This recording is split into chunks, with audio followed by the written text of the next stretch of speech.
Hello everyone, welcome to engineers वाला। मुझे उम्मीद है आप सभी लोग रेलवे एग्जाम का तैयारी कर रहे होंगे। लेकिन अभी अभी एक नोटिफिकेशन आया है आरआरबी की तरफ से, और जैसे ही नोटिफिकेशन आया बहुत सारे बच्चों के मन में संदेह होने लगा, बहुत सारे बच्चे कंफ्यूज होने लगे।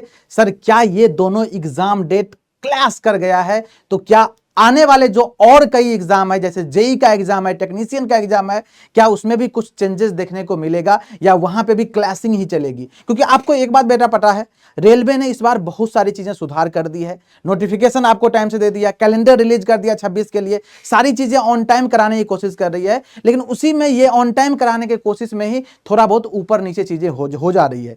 क्या अपडेट आया है पहले उस पर बात करते हैं, फिर हम बात करेंगे आखिर एग्जाम डेट में जो चेंज होगा, कौन से एग्जाम डेट कब होने वाला है, इन सारे पहलू पे हम डिस्कस करेंगे। देखिए, ये नोटिफिकेशन अभी आया है, आज ही आया है, दिख रहा होगा आपको, 28/12/2025। यस, रिशेड्यूल हुआ था एग्जाम एनटीपीसी का। अगर आप कोई बच्चा यहाँ पे एनटीपीसी का बैठा हुआ है, बहुत सारे बच्चे एनटीपीसी का फॉर्म भरते हैं, सेक्शन कंट्रोलर का फॉर्म भरते हैं, जेई का फॉर्म भरते हैं, एएलपी का फॉर्म भरते हैं, टेक्नीशियन का फॉर्म भरते हैं, बहुत सारे बच्चे ऐसे कॉमन होते हैं। तो इसका एग्जाम रिशेड्यूल हो गया था, तो वही बोल रहा है जिस बच्चे का एग्जाम रिशेड्यूल हो गया था, टाइपिंग स्पेशली, तो वही लिखा है the reschedule CBT ST in terms of notice dated 30/12/2025 will be held on 11 फरवरी 2026। मतलब जिसका एग्जाम रिशेड्यूल कर दिया गया था, उस बच्चे का जो एग्जाम है 11 फरवरी 2026 को होने जा रहा है। और अब मैं बता दूं आपको, ये जैसे 11 फरवरी का नोटिस आया, इन्होंने पहले ही 11 फरवरी का स्लॉट बुक कर रखा है। देखो ध्यान से, इस नोटिस को अगर देखोगे, tentative exam schedule for CN 04/2025 section controller का,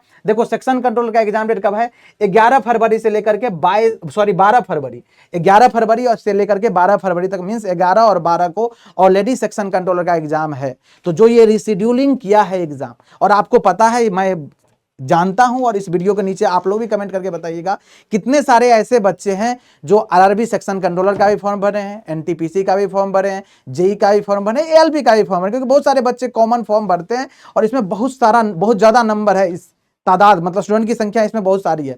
तो ये जो है ना, ये क्लास कर रहा है। अब जैसे ये एग्जाम क्लास कर रहा है, थोड़ा और मैं लेके चलता हूं, रेलवे का एग्जाम का कैलेंडर क्या है, देखो ध्यान से।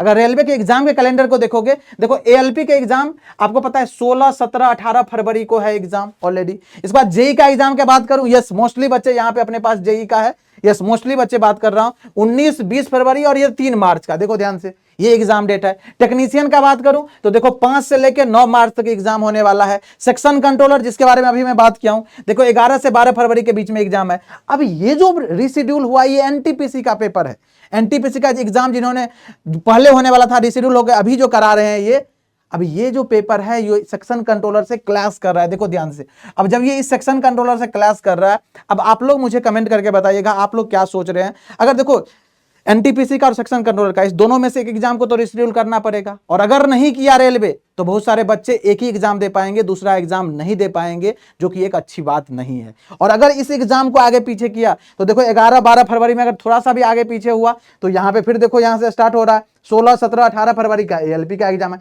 तो कितना ऑक्यूपाइड कर रखा है। फिर देखो 19, 20 और 3 मार्च को क्या है? जेई का एग्जाम है। तो रेलवे ने सारी चीजें बहुत अच्छा करने की कोशिश करा है, बट इसको ये चीज सोच करके चलना चाहिए था, जो इंडिया में रहते हैं, और इंडिया में पक्का अगर पेपर, इतने सारे पेपर हो रहे हैं, कहीं कुछ ना कुछ टेक्निकल ग्लिचेज आ सकती है। थोड़ा बहुत विंडो लेके चलना चाहिए और थोड़ा बहुत टाइम लेके चलना चाहिए, जिससे कि बच्चों को एटलीस्ट प्रॉब्लम ना है। बच्चों का एग्जाम रिशेड्यूल होता है तो आपको पता है, फिर से सेंटर विजिट करना, कितना कितना दूर से बच्चे आते हैं, बहुत परेशान होते हैं, और ट्रेवलिंग करने में कितना दिक्कतें आती हैं, आप बहुत अच्छे से इस चीज़ों को समझ सकते हो। तो ये एग्जाम डेट क्लास कर गया है। अब इस एग्जाम डेट क्लास करने के बाद डेफिनेटली ये एक एग्जाम रिशेड्यूल होगा। अब जो भी एग्जाम रिशेड्यूल होना ही चाहिए। आप क्या चाहते हैं? सारे बच्चे यही चाहेंगे जो एक एग्जाम को रिशेड्यूल करना ही पड़ेगा। लेकिन एग्जाम रिशेड्यूल करने के बाद अगर कोई बच्चा ये सोच रहा है सर आरआरबी जेई का या टेक्नीशियन का एएलपी का भी एग्जाम रिशेड्यूल हो जाएगा, तो ऐसा अभी बिल्कुल चांस नहीं लग रहा है। कुछ भी अगर अपडेट देता है रेलवे या रेलवे की तरफ से कुछ भी अपडेट आता है तो डेफिनेटली हमारी टीम और हम कोशिश करेंगे आप तक इन्फॉर्मेशन सबसे पहले पहुंचाया जाए। आप पढ़ते रहिए, जो अभी आपके शेड्यूल मिला है इस शेड्यूल के अकॉर्डिंग सारी चीज़ें तैयारी करते रहिए और अच्छे से पढ़ते रहिए, क्योंकि इस बार आपको एक सीट जरूर सिक्योर करना है, क्योंकि इतनी साल का जो मेहनत है, इतने दिन से जो आप मेहनत कर रहे हैं, उसमें डेफिनेटली आप बेहतर करके आओगे। ओके, मिलते हैं नेक्स्ट अपडेट के साथ। Thank you so much.